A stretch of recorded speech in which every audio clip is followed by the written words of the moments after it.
Quinta é o dia que a gente mais se diverte aqui, né?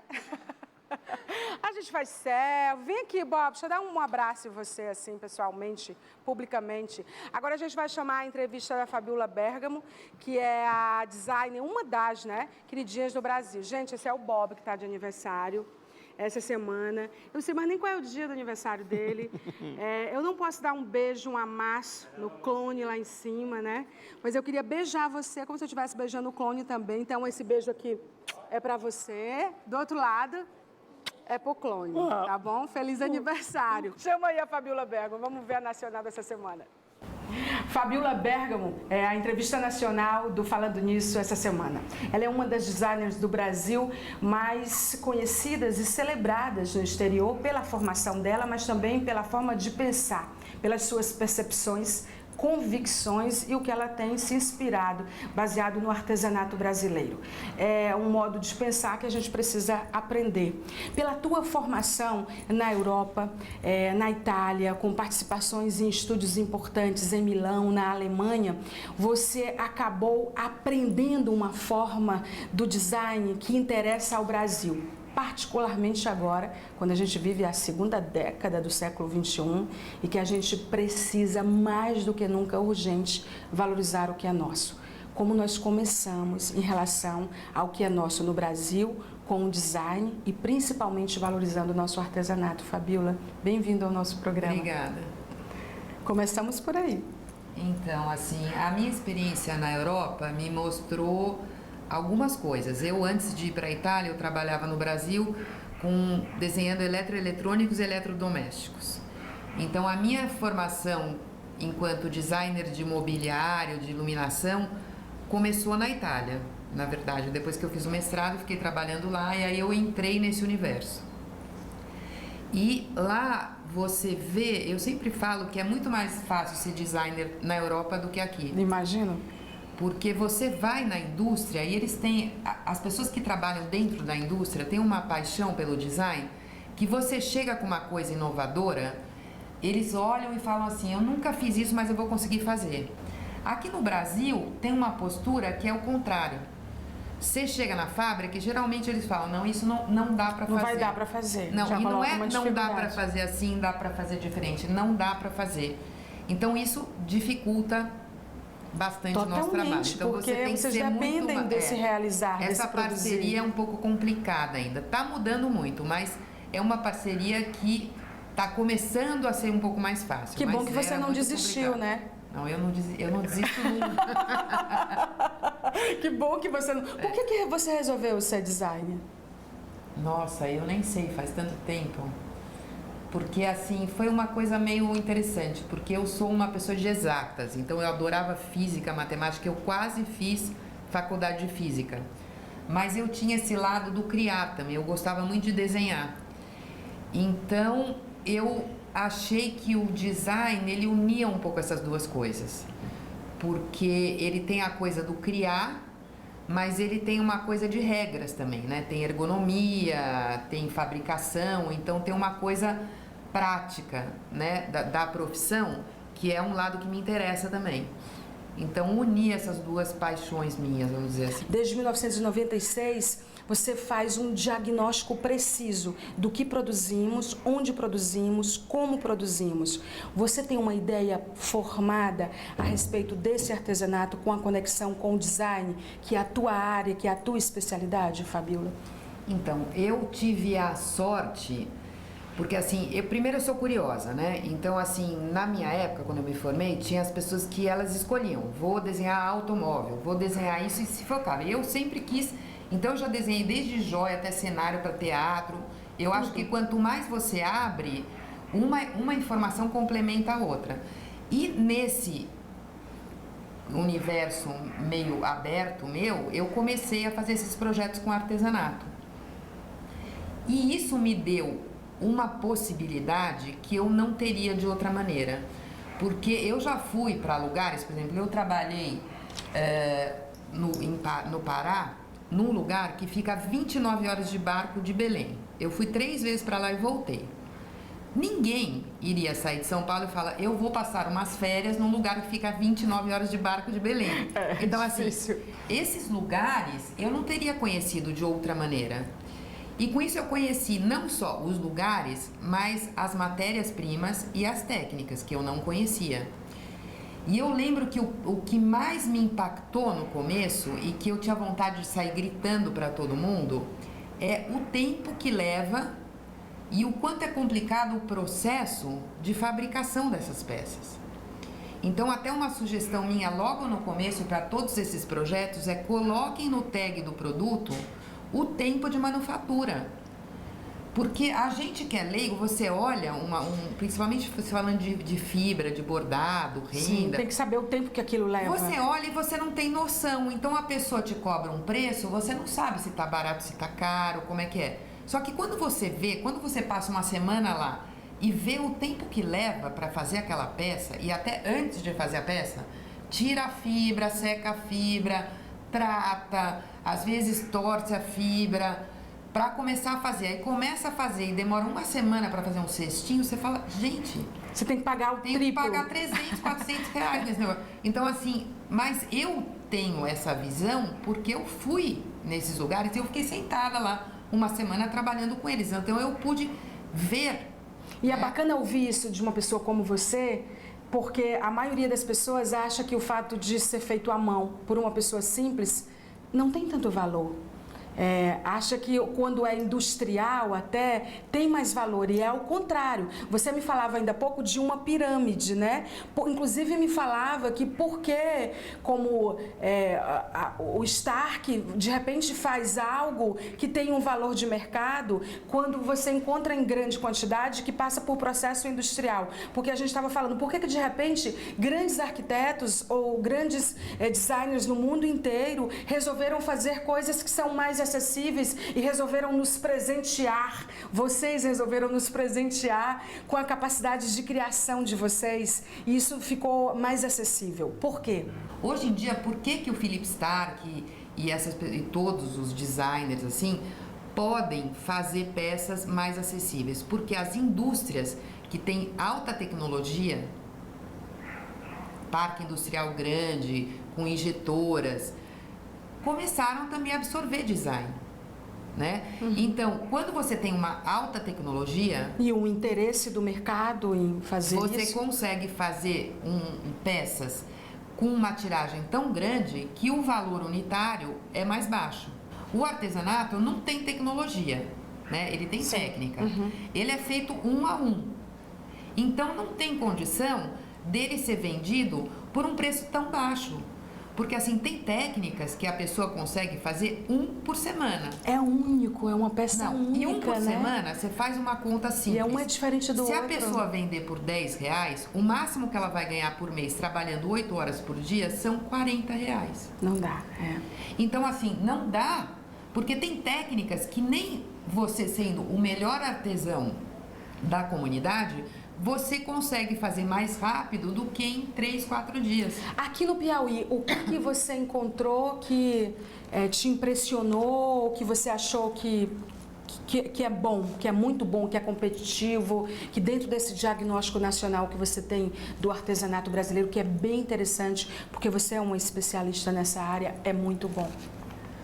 Nossa, eu acho que assim, o Piauí, como o norte inteiro do Brasil, o Nordeste, tem uma riqueza impressionante. Já começa pela riqueza de materiais, né?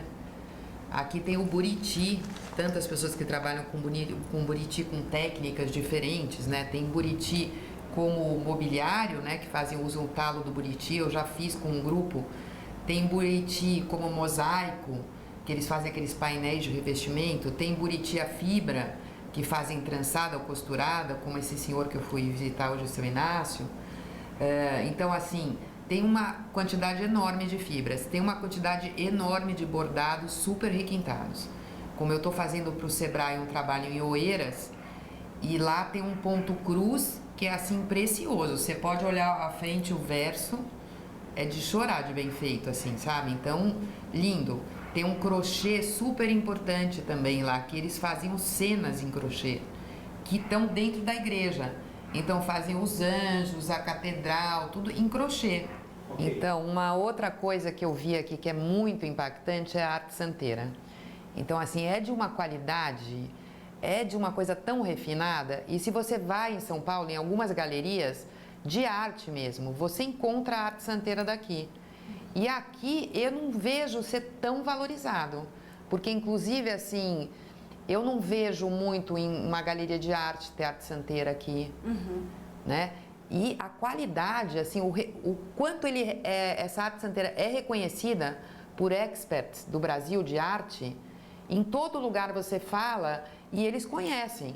E que está no mundo inteiro a arte santeira daqui, não é? E assim, e vendido por um valor de arte mesmo, né? E aqui eu vejo que as pessoas não têm, talvez elas não tenham noção do que elas têm ali no quintal, né? Porque é incrível você ter a possibilidade de ir lá, não só adquirir a peça, mas conhecer o mestre que está ali, que alguns deles já estão até de bastante idade.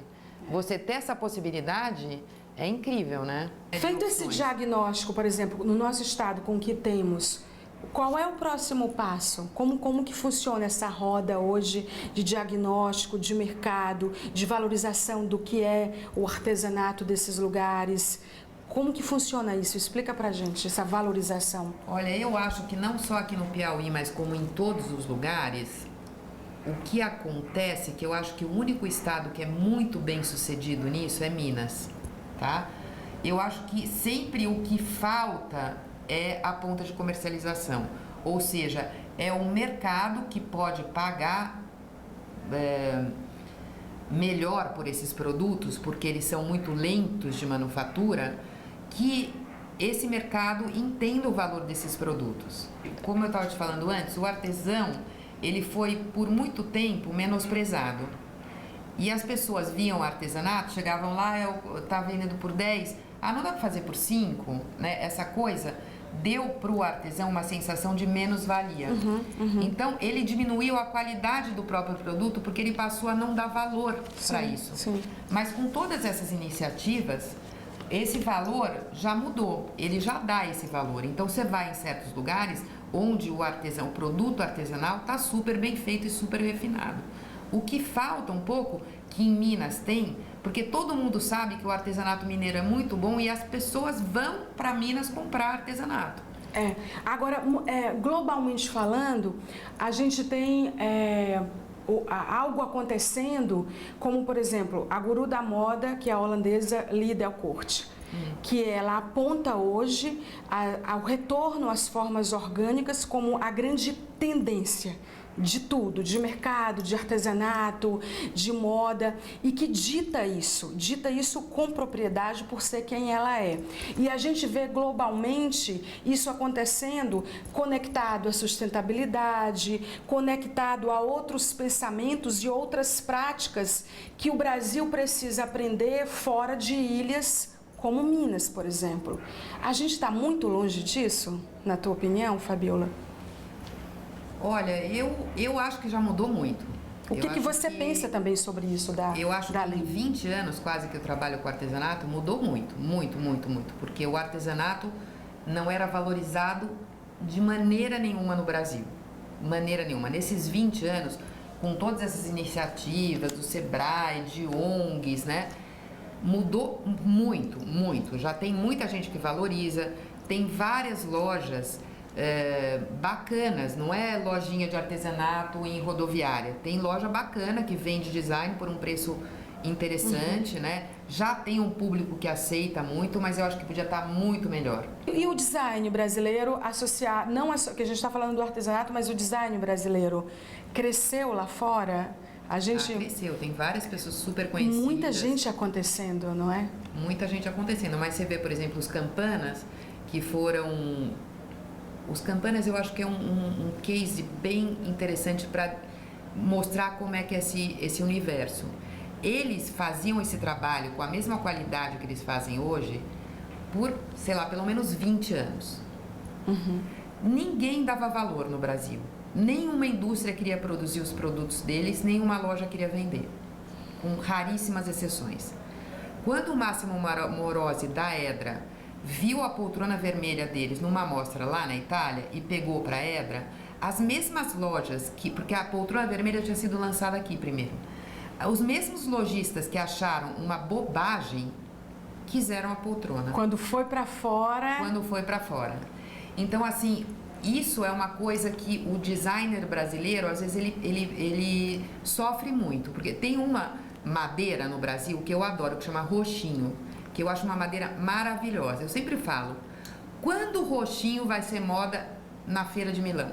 Nunca. Porque não existe roxinho na Europa. Nunca vai ser moda. Porque as pessoas vão para lá e elas voltam para cá e elas querem comprar aqui o que elas viram lá. O que tem lá. Então, não às vezes, aqui, né? a gente quer lançar uma coisa com a identidade brasileira, com a madeira brasileira, que madeira, a gente tem tanta madeira bacana aqui, e você não consegue, porque você não consegue vender aqui, porque não é moda lá. Me fala dessa linha que você está lançando, outra novidade linda, que você está sempre pesquisando, né? Tá sempre... Não tinha como ser diferente. Você tem um retrato do Brasil na mão, como você não iria se inspirar, né? Me fala do que vem por aí, do que a gente já pode mostrar para o pessoal. Então, eu aprendi essa coisa de fazer pesquisa com materiais quando eu morava na Itália. Todo mundo, todos meus amigos designers tinha assim nos apartamentos um monte de material e ficava combinando, tramando, trançando, juntando para criar um novo repertório. E eu trouxe esse hábito comigo e tive ainda essa felicidade de poder estar em contato com várias técnicas, vários materiais brasileiros. Só que eu sou uma pessoa urbana, né? Então eu queria transferir, eu comecei a fazer umas pesquisas de transferir técnicas para materiais urbanos. Então eu fiz uns trançados, eu faço uma pesquisa há muito tempo de fragmentar um material e recompor. Olha que Então, por exemplo, eu fiz com sombrite, isolante térmico, tela de mosquiteiro que eu cortava em tiras e tramava como um tear de quadro. E virava outro material, ninguém reconhecia aquele material. Então fazia muito tempo que eu queria usar essa pesquisa para fazer alguma coisa mais urbana, mas eu não queria fazer com qualquer pessoa, eu queria fazer com uma comunidade. Sim. Porque assim, eu acredito nessa coisa de parceria, sabe? Que e para ser coerente com o teu olhar, né? Não, e eu gosto assim de saber que eu tô ganhando, mas eles também estão ganhando, o outro tá ganhando, eu acho que, né? Então eu fiz uma parceria com uma comunidade de costureiras que tem ali no Taboão da Serra, em São Paulo, e com uma fábrica que eu já conhecia de estofados, porque como eu resolvi fazer, no começo eu fiz bolsas, então a comunidade podia fazer tudo. Como eu resolvi fazer puffs, também poltrona, aí eu precisava de um terceiro elemento nessa combinação aí para montar as peças. Então o que eu faço? Eu faço essa pesquisa, a primeira era com a união de fitas de gorgurão e de veludo, depois eu fiz com jeans, que é isso, recortar o jeans, fazer elementos, trançar o jeans ou reaplicar essas faixas em cima. Então eu faço essas peças com a comunidade, levo para a fábrica e na fábrica eles montam o móvel. Então é isso que vai ser lançado agora o mês que vem. E que a gente está contando para vocês. É isso que a Fabiola, na verdade, ela veio para cá para fazer mais uma consultoria, conhecer o que tem de novidade do artesanato no Piauí, uma consultoria para o Sebrae. Ela aproveita para conhecer o que tem de novidade e aí eu vou dar um toque precioso para você. Você que está comprando o que você vê em Milão, o que você vê na Europa, o que você vê em algumas revistas, é bacana. Você usa o seu dinheiro como você quiser, mas se você quiser atrair o olhar, o interesse de designers como a Fabiola Bergamo e como outros grandes profissionais que estão olhando o mundo de uma outra forma, você bem que podia consumir o que é nosso, o que é do Piauí, o que é brasileiro. Não estou dizendo para você ir para o mercado e comprar qualquer coisa, estou dizendo para você comprar o que tem valor, né? Porque é tão bacana comprar, né? Quer dizer, você nunca vai... Eu tenho certeza que uma pessoa como você...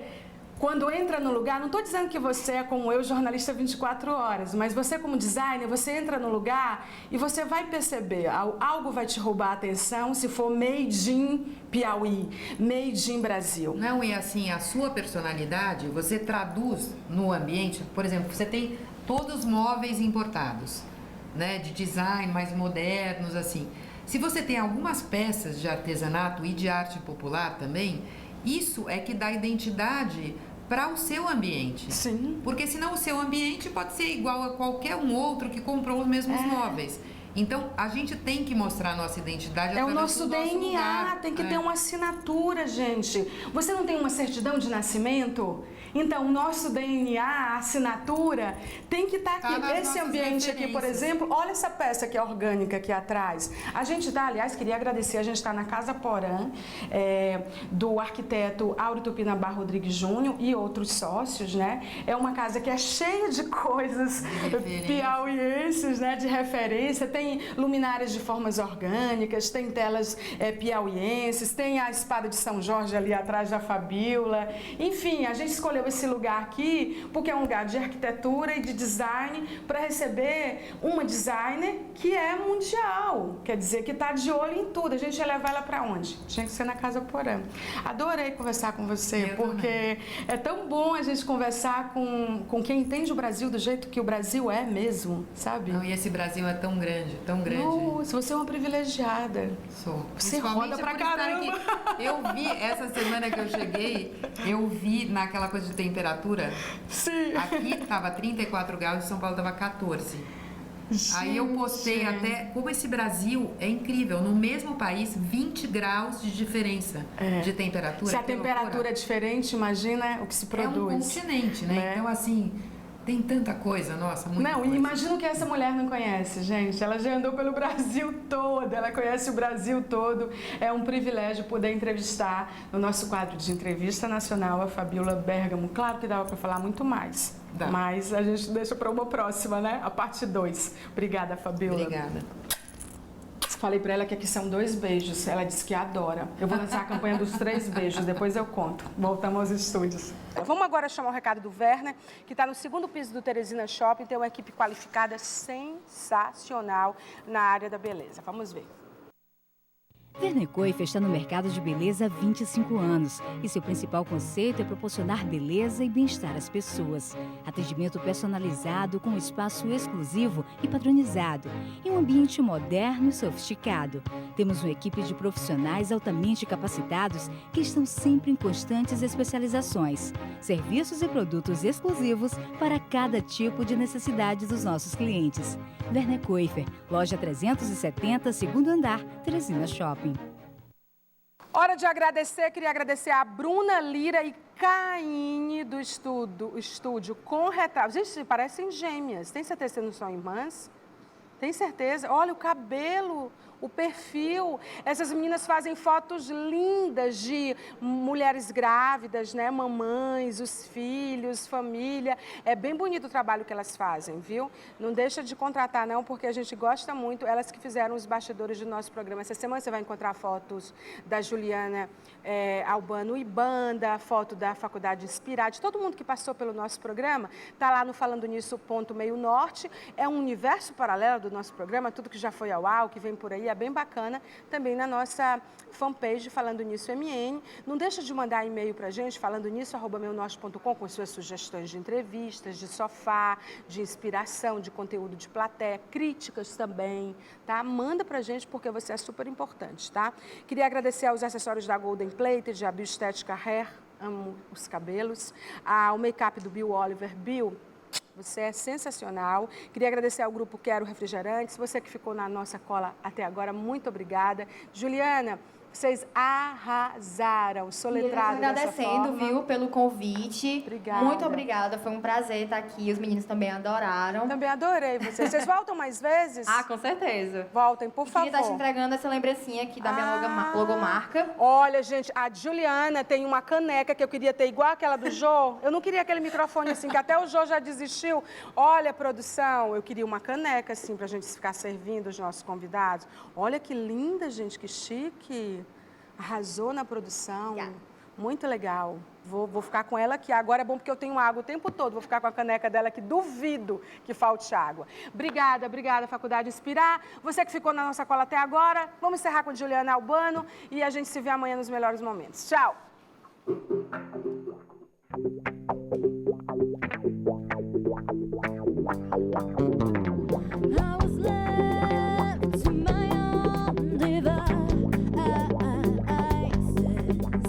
Many days fell away.